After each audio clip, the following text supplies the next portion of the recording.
The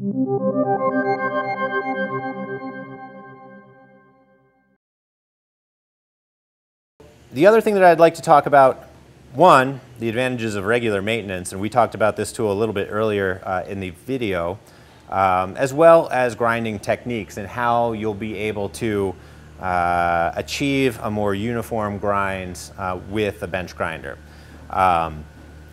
Since we're talking about the steel ends of the tools, this tool in particular has some misstrikes where the steel has spalled off of the edge. It's going to be really important to make sure that we're removing all of that work-hardened and more brittle steel during the grind. So we'll be reestablishing the chamfer on the outside edge of the tool.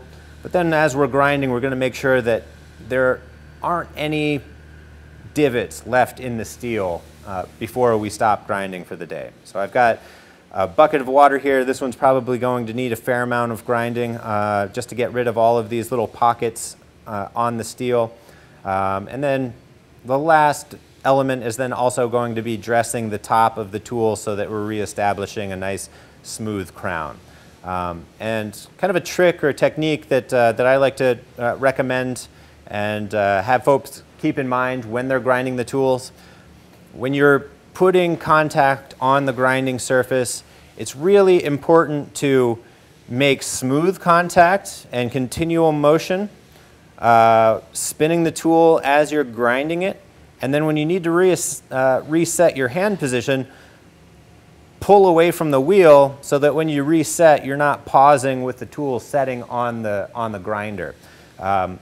Setting on the grinder and just spinning and making constant contact with the grinding surface is going to give you that multifaceted grind that we were talking about earlier, give you a lot of different reliefs that eventually aren't going to wear evenly. So stepping away, I like to keep my hands against my side so that I have a nice, even, predictable contact with the grinding surface.